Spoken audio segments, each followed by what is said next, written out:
Hello students, welcome to ताहा mathematics classes. आज हम इस वीडियो में हल करेंगे चैप्टर 8 को समाकलन के अनुप्रयोग। इस चैप्टर को हम बहुत ही सरल बेस से हल करने वाले हैं। बहुत सारे बच्चों का कमेंट्स आ रहा था, सर जो है चैप्टर 8 को करा दीजिए। तो आज हम इस चैप्टर को शुरू कर रहे हैं। तो इस चैप्टर को शुरू करने के पहले हमें कुछ इसके बारे में बेसिक जानकारी पता होनी चाहिए, जिससे हम इस चैप्टर को बहुत ही इजी तरीके से सॉल्व कर सकें। तो सबसे पहले बच्चों हम देखेंगे हमें क्या क्या पता होना चाहिए। सबसे पहले जो पता होना चाहिए वो परवलय पता होना चाहिए, यानी कि परवलय के समीकरण, परवलय के बारे में हमें जानकारी होनी चाहिए। दूसरी जो चीज़ है हमें पता होना चाहिए दीर्घवृत्त के बारे में, और हमें पता होना चाहिए वृत्त के बारे में। इन तीन टॉपिक के बारे में हमें जो है जानकारी होनी चाहिए, जिससे हम इस चैप्टर को और भी इजी बनाया जा सके। तो सबसे पहले हम लोग परवलय के बारे में जानकारी प्राप्त करेंगे, फिर दीर्घवृत्त के बारे में, और फिर वृत्त के बारे में प्राप्त करेंगे। तो सबसे पहले जो परवलय है, परवलय के बारे में हम लोग देखेंगे ये परवलय क्या होता है। परवलय बेटा, ये जो परवलय है इसके बारे में। तो परवलय जो होता है इसके चार कंडीशनें होती हैं। पहली जो कंडीशन होती है वो, अगर परवलय का समीकरण y² = 4ax इस रूप में कोई भी समीकरण दिया है तो वो परवलय हमारा बनेगा x अक्ष की धन दिशा में बेटा। ये हमारा चतुर्थांश हो गया x अक्ष, और इसको हम लोग कहते हैं x डैश अक्ष, y अक्ष और y डैश अक्ष। डैश ये माइनस का है, ये माइनस का है। तो अगर हमारा परवलय का समीकरण y² = 4ax के रूप में है तो परवलय जो बनेगा वो बेटा हमारा इस रूप में बनेगा x अक्ष की धन दिशा में। यानी कि यहाँ पर हमारा क्या है, x अक्ष है तो हमें कहाँ पर परवलय बनेगा, x अक्ष की धन दिशा में। इतना आपको याद रखना है। दूसरी इसकी जो कंडीशन होती है, अगर समीकरण y² = माइनस का बेटा -4ax है तो जो ये परवलय बनेगा वो बनेगा x अक्ष की ऋण दिशा में। कहाँ पर बनेगा, x अक्ष की ऋण दिशा में, क्योंकि ये x है हमारा तो यहाँ पर कहाँ बनेगा, x अक्ष पर, और माइनस का है तो माइनस अक्ष की तरफ। तो माइनस हमारा क्या होता है बेटा, ये माइनस अक्ष होता है, और ये जो है प्लस का होता है। तो परवलय जो बनेगा वो x अक्ष की ऋण दिशा में इस प्रकार बनेगा। तो ये चीज़ आपको समझ में बेटा आ गई होगी परवलय। और इसकी जो तीसरी कंडीशन होती है वो होती है, अगर परवलय का समीकरण x² = 4ay है तो परवलय कहाँ पर बनेगा, कहाँ पर बनेगा, y अक्ष पर बनेगा, क्योंकि यहाँ पर y है और y का है प्लस का, तो y अक्ष की धन दिशा में बनेगा। तो y अक्ष की धन दिशा बेटा ये है, तो परवलय हमारा कहाँ पर बनेगा, इस प्रकार बनेगा। ये चीज़ आपको समझ में आ गई होगी। और इसकी लास्ट कंडीशन होती है, अगर परवलय का समीकरण x² = -4ay है तो परवलय कहाँ पर बनेगा, y अक्ष पर बनेगा, लेकिन y अक्ष की बेटा ऋण दिशा में बनेगा। यानी कि ऋण दिशा हमारी y अक्ष की ये हो गई। तो इस प्रकार हमारा परवलय बनेगा, y अक्ष की धन दिशा, y अक्ष की ऋण दिशा। तो ये परवलय बेटा हो गया। अब इसके बाद हमें काहे के बारे में पता होना चाहिए, दीर्घवृत्त के बारे में। तो अब हम लोग यहाँ पर जानकारी प्राप्त करते हैं दीर्घवृत्त। तो दीर्घ बेटा जो वृत्त है, दीर्घवृत्त का जो मानक समीकरण होता है वो होता है x² a² प्लस बेटा y² b² = 1। ये दीर्घवृत्त का मानक समीकरण होता है। होता कब है, जब a > b, यानी कि a जो है वो b से बड़ा होगा तो हमारा समीकरण जो मानक होगा वो होगा x² a² plus y² b² = 1। अगर हम इसके चित्र की बात करें तो चित्र जो बनेगा वो इस प्रकार बनेगा, क्योंकि ये a यानी कि x अक्ष बड़ा है तो x अक्ष को हम थोड़ा बड़ा बना देंगे इस प्रकार। और ये बेटा जो है चतुर्थांश इसके हो गए, x अक्ष हो गया, y अक्ष, x जो है डैश और y डैश अक्ष हो गया। ये इसका जो है दीर्घवृत्त का सेंटर होता है, केंद्र, और ये यहाँ से यहाँ तक x अक्ष की दूरी है। तो x अक्ष की दूरी क्या है, a है। तो यहाँ पर यहाँ से यहाँ तक दूरी क्या हो गई, a, और यहाँ पर बेटा बिंदु हो गया a,0। मूल बिंदु से y अक्ष की जो दूरी है वो है b। तो यहाँ पर जो बिंदु होगा वो 0, क्या हो जाएगा, b हो जाएगा। तो इस प्रकार बनेगा। दूसरी इसकी जो कंडीशन होती है दीर्घवृत्त की, अगर दीर्घवृत्त में इस प्रकार हमारा दिया है x² अपान b² और plus y² upon a² equal to 1। इसका मतलब है कि a जो है ग्रेटर देन b, यानी कि a b से बड़ा है, तो हमारा बनेगा परवलय। ये जो दीर्घवृत्त बेटा है उसका चित्र इस प्रकार जो है बनेगा, क्योंकि y अक्ष यहाँ पर बड़ा है तो y अक्ष पे जो है बड़ा होगा और x अक्ष जो है इसका छोटा होगा। तो x अक्ष हो गया, x बेटा जो है डैश, और ये y अक्ष, ये y जो है डैश अक्ष। अब इसकी जो दूरी है यहाँ से यहाँ तक दूरी क्या हो गई, ये b बेटा हो गई, और ये जो दूरी है वो क्या हो गई, a हो गई। तो इस प्रकार हम दीर्घवृत्त को बनाएंगे। अब तीसरी जो चीज़ हमें पता होनी चाहिए वो होनी चाहिए वृत्त के बारे में। तो अब हम तीसरी चीज़ वृत्त को देख लेंगे। वृत्त बेटा, वृत्त का जो मानक समीकरण होता है, वृत्त का जो बेटा मानक समीकरण होता है वो होता है x माइनस h का होल स्क्वायर और प्लस y माइनस k का whole square equal to a²। ये वृत्त का जो है मानक समीकरण होता है, जहाँ h और k वृत्त के जो है केंद्र हैं, a जो है वृत्त की त्रिज्या है। तो हम लिखना चाहें तो यहाँ लिख सकते हैं केंद्र क्या हो गया, h, k। कुछ भी आप मान सकते हैं, a और b भी मान सकते हैं, p, q मान सकते हैं, कोई भी केंद्र हम ले सकते हैं। तो हमने क्या यहाँ पर लिया है, h और k लिया है। और इसकी जो रेडियस हो गई, त्रिज्या जो है वो कितनी हो गई बेटा, r हो गई, सॉरी त्रिज्या क्या हो गई, a हो गई, r बराबर a हो गई।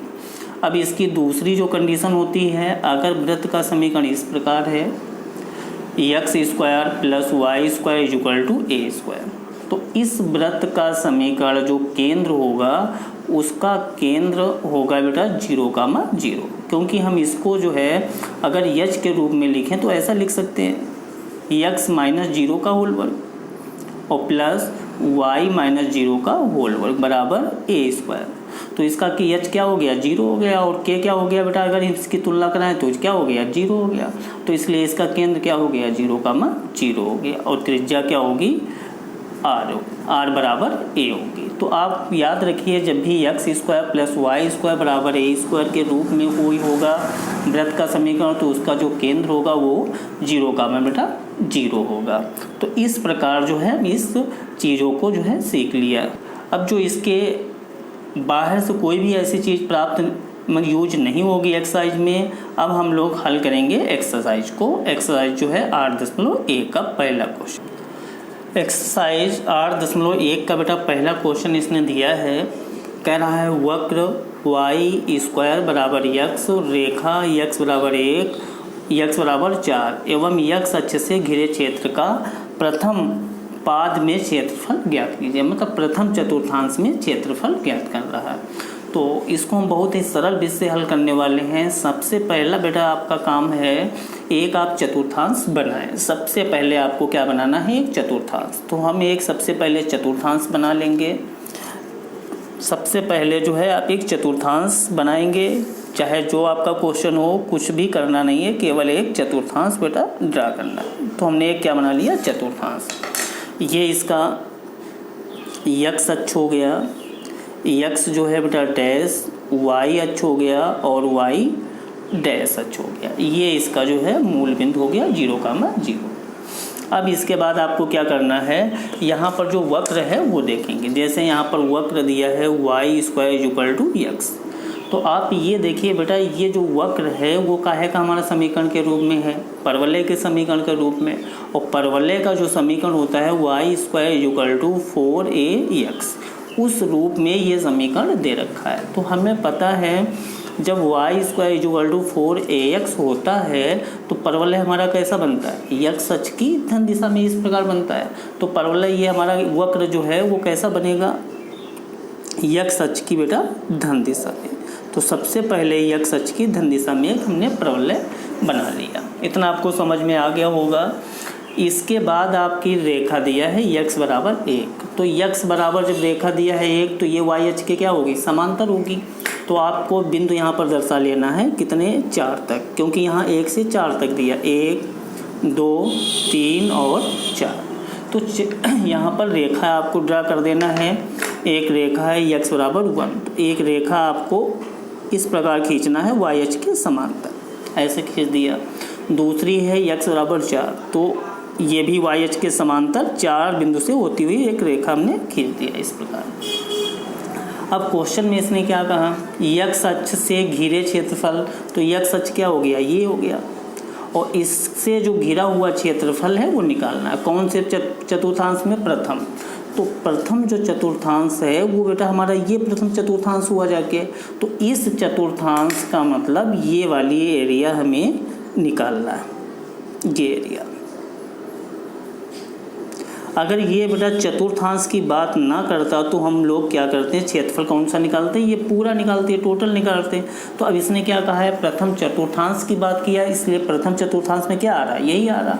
और ये रेखा क्या है, यक्स बराबर 1 और यक्स बराबर 4। इतना आपको समझ में आ गया। अब देखिए हम लोग क्षेत्रफल कैसे निकालते हैं। लिखेंगे घिरा हुआ क्षेत्रफल, घिरा क्षेत्रफल। क्षेत्रफल को ए से डिनोट करते हैं, इंटीग्रेशन। हमने आपको पहले ही बताया था कि यक्स अक्ष द्वारा जब कोई क्षेत्रफल घिरेगा तो हमारा फार्मूला होगा ए से पी और वाई बेटा डी एक्स। ये सूत्र होता है अगर क्षेत्रफल यक्स अक्ष द्वारा घिर रहा है तो यही निकालेंगे। ए इक्वल टू ए और बी क्या है, लिमिट है। लिमिट हमें कितनी चाहिए, 1 से 4, तो यहाँ पर 1 हो गया, यहाँ पर 4। y बेटा y का मान यहाँ से निकालेंगे, तो y का अगर हम लोग वक्र यहाँ पर लिख लें, y square equal to x है, तो y का मान निकालें तो क्या हो जाएगा, रूट में x हो जाएगा। तो यहाँ पर क्या आ गया, अंडर रूट यक्स और डी एक्स हो गया। समाकलन करा देंगे बेटा। तो a equal to x integration 1 से 4, यक्स को हम लिख सकते हैं 1/2, डी एक्स भी लिख सकते हैं। तो a इक्वल टू इंटीग्रेशन बेटा, अब इसका समाकलन कर देंगे, तो समाकलन क्या होगा, 3/2 और बटे 3/2, क्योंकि हम लोग समाकलन तो पढ़ चुके हैं। 1 से 4 लिमिट लगा दिया। अब जो अचर इसका होगा उसको हम लोग बाहर लिखेंगे। अचर क्या है, 2/3, ये ऊपर चला जाएगा बेटा। अब लिमिट अप्लाई करेंगे। सबसे पहले 3/2 माइनस 1 की पावर 3/2, a इक्वल टू 2/3। अब हम लोग यहाँ पर कैलकुलेशन करेंगे तो 4 को हम लोग लिख सकते हैं 2 का बेटा स्क्वायर और इंटू 3/2 पहले से हमारा दिया है, माइनस 1 की पावर चाहे जो हो उसकी वैल्यू क्या होती है, 1 ही होती है, तो यहाँ पर हमारा 1 ही रहेगा। तो ये 2 कैंसिल। a इक्वल टू 2/3 और यहाँ पर 2 की पावर 3 हो गई, यानी कि 8 minus 1। a equal to 2/3 into जो है कितना यहाँ पर हो गया, 8 से 1 गया 7। तो इसके द्वारा जो घिरा बेटा क्षेत्रफल हो गया 7 दूना 14/3। क्षेत्रफल को हम लोग क्या लिखते हैं, वर्ग इकाई में। तो रेखाओं द्वारा जो घिरा हुआ क्षेत्रफल है वो 14/3 वर्ग इकाई बेटा होगा। अब हम नेक्स्ट क्वेश्चन करेंगे, क्वेश्चन नंबर 2। क्वेश्चन नंबर बेटा 2 में इसने कहा है प्रथम चतुर्थांश में वक्र y square equal to 9x, x बराबर 2, x बराबर 4 एवं x अक्ष से घिरे क्षेत्र का क्षेत्रफल ज्ञात कीजिए। तो सबसे पहला बेटा आपका काम है ऐसे क्वेश्चनों को जो है हल करने के लिए सबसे पहले एक आप चतुर्थांश बनाएं। सबसे पहले जो है आप एक चतुर्थांश बना लेंगे। तो सबसे पहले हम लोग क्या बनाएंगे, एक चतुर्थांश बना लेंगे। एक बेटा हमने जो है चतुर्थांश बना लिया। ये इसका जो है यक्स अक्ष हो गया, यक्स डैश अक्ष, वाई अक्ष बेटा वाई अक्ष की धन दिशा और ये वाई अक्ष की ऋण दिशा हो गई। अब इसके बाद आपका काम है वक्र को देखना। तो वक्र बेटा हमारा फिर हम लोग देख लेंगे तब पे थोड़ा, y इक्वल टू क्या है 9x है। वक्र क्या है यहाँ पर लिख लेंगे, वक्र y square equal to 9x, ये वक्र है। तो ये जो वक्र है वो परवलय के किस रूप में है, y square equal to 4ax के रूप में है। तो जब y स्क्वायर बराबर 4ax के रूप में है तो ये परवलय कैसा बनेगा, कहाँ पर बनेगा, x अक्ष की बेटा धन दिशा में। कहाँ पर बनेगा, x अक्ष की धन दिशा में। तो x अक्ष की धन दिशा में ऐसे ही तो बनेगा परवलय। तो हम लोग परवलय बना लेते हैं। तो परवलय बेटा बनाएंगे, x अक्ष की धन दिशा यही तो है, x अक्ष की धन दिशा में एक हमने परवलय बना लिया। ठीक, अब इसके बाद आपका काम है, इसको और थोड़ा बड़ा कर लीजिए, x अक्ष है। अब इसके बाद आपको रेखाएं दिखाना है। रेखा क्या है, x बराबर 2, तो 1 2 3 4 यहाँ पर दिखा दिया। तो अब हमें रेखाएं खींचना है, x बराबर 2 है तो y अक्ष के समांतर होगी। तो y अक्ष के समांतर बेटा रेखा हमें खींचना है कितना, x बराबर 2 पर। तो 2 तो यही हुई भाई, ये हमारा 1 हो गया, ये बेटा क्या हो गया 2 हो गया। दूसरी जो है वो क्या है 4, तो 3 और 4, तो एक रेखा जो है इस प्रकार हमने ड्रा कर दिया। तो ये जो रेखा है वो x बराबर 2 है, ये x बराबर क्या हो गई 4। ठीक, कितना समझ में आ गया। अब कह रहा है इनसे घिरा क्षेत्रफल ज्ञात कीजिए x अक्ष द्वारा, और वो भी कौन से चतुर्थांश में, प्रथम चतुर्थांश। तो प्रथम बेटा चतुर्थांश कौन सा है, यही तो प्रथम चतुर्थांश आ रहा, ये प्रथम चतुर्थांश है। तो ये हमें जो है क्षेत्रफल चाहिए, ये बेटा हमें क्षेत्रफल निकालना है। क्लियर हो गया कि नहीं हो गया। तो अब हमें ये क्षेत्रफल जब निकालना है तो अब इसको हम कैसे निकालेंगे, सबसे पहले लिखेंगे क्षेत्रफल, x अक्ष द्वारा घिरा क्षेत्रफल। a बराबर, फार्मूला क्या होता है, जब x अक्ष द्वारा कोई क्षेत्रफल गिरता है तो क्या फार्मूला होता है, a से b लिमिट बेटा और y dx, ये तो फार्मूला होता है, बिल्कुल सिंपल है।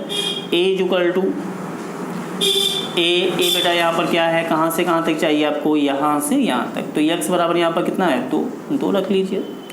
कहाँ तक चाहिए, यहाँ तक। तो यहाँ पर x बराबर कितना है 4, तो 2 से 4 हो गया।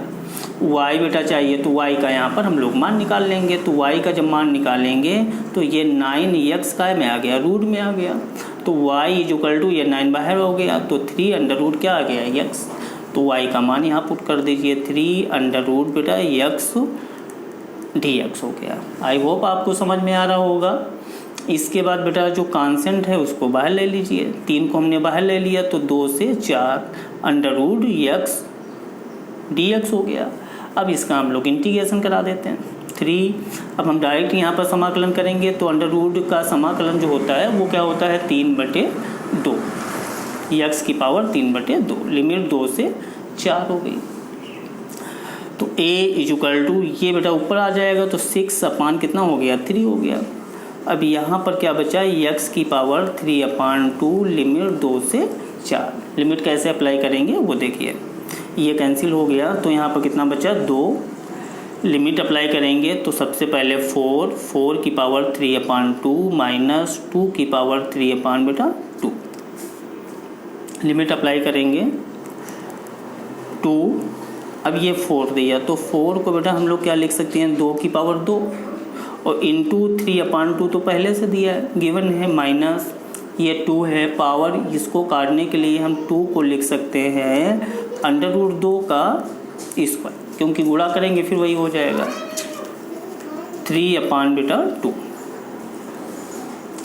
ये 2 कैंसिल, ये 2 कैंसिल, तो a इक्वल टू 2 हो गया। यहाँ पर 2 की पावर कितना 3, यानी कि 8, यहाँ पर अंडर रूट 2 की पावर 3 और अंडर रूट 2 की पावर 3 की जब हम गुणा कराएंगे तो क्या हो जाएगा 2√2 हो जाएगा। इसकी गुणा करा दीजिए अंदर, तो यहाँ पे बेटा 16 माइनस 2 दूना 4 अंडर रूट 2। क्षेत्रफल है तो इसको हम लोग क्या लिखेंगे वर्ग इकाई। तो इसका जो क्षेत्रफल होगा वो कितना होगा 16 माइनस 4 अंडर रूट 2 वर्ग इकाई। क्वेश्चन नंबर 3 में बेटा इसने कहा है प्रथम चतुर्थांश में एक्स स्क्वायर बराबर 4y, y बराबर 2, y बराबर 4 एवं y अक्ष से घिरे क्षेत्र का क्षेत्रफल ज्ञात कीजिए। तो सबसे पहला बेटा हमने आपको बताया है, ऐसे क्वेश्चनों में या इस चैप्टर में सबसे पहला काम आपका हर क्वेश्चन में एक चतुर्थांश को ड्रा करना। तो सबसे पहले हम लोग एक चतुर्थांश बना लेंगे। एक हमने जो है चतुर्थांश बनाया। सबसे पहले बेटा एक चतुर्थांश बनाएंगे। हमने एक चतुर्थांश बना लिया।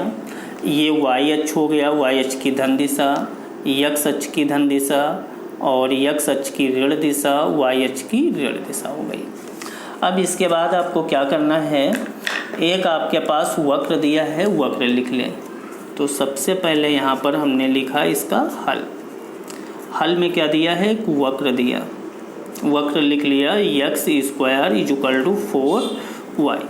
ठीक, अब ये आपको देखना है, ये बेटा जो वक्र है वो कहाँ पर बनेगा। हमने अभी आपको बताया इसके पहले क्वेश्चन में कि अगर जो है कोई वक्र इस रूप में है x square is equal to 4ay, इस रूप में है कोई वक्र का समीकरण, तो ये बेटा काहे का समीकरण है, काहे का समीकरण है, परवलय का समीकरण है। और ये परवलय कैसा बनेगा, कहाँ पर बनेगा, y अक्ष पर, वो भी कौन सी दिशा में, धन दिशा में, क्योंकि y ये हमारा काहे का सब है, प्लस का है।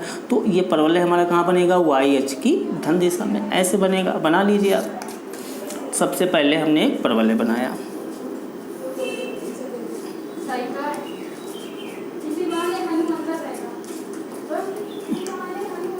इस प्रकार हमने परवलय बना लिया। अब इसके बाद बेटा आपको रेखाएं दिखाना है। रेखाएं क्या है, y बराबर 2, तो y बराबर 2 y अक्ष पर चाहिए इसको, 1 2 3 और 4। तो y बराबर 2 है तो x अक्ष के समांतर ये रेखा होगी, तो आपके x अक्ष के समांतर रेखा क्या होगी, 2, तो y बराबर 2 इस प्रकार हो गई। और क्या है दूसरी, y बराबर 4, 3 ये 4 ये, एक रेखा हमारी जो है ये हो गई बेटा। तो ये जो रेखा है वो क्या है, y बराबर 2 और ये है y बराबर 4 है, y बराबर 4 हो गई। अब इसके बाद क्या कह रहा, y अक्ष से घिरे क्षेत्र का क्षेत्रफल ज्ञात कीजिए, वो भी कौन सा, प्रथम चतुर्थांश में। कौन से चतुर्थांश में चाहिए इसको, प्रथम चतुर्थांश। तो प्रथम बेटा चतुर्थांश कौन सा हुआ जाके, ये हुआ जाके प्रथम चतुर्थांश। तो ये हमें एरिया केवल इसकी चाहिए, ये एरिया बेटा पूछ रहा है। आपको समझ में आ गया होगा क्वेश्चन। ये एरिया आपको निकालना है, ड्रा करना है। क्लियर हो गया ना बेटा।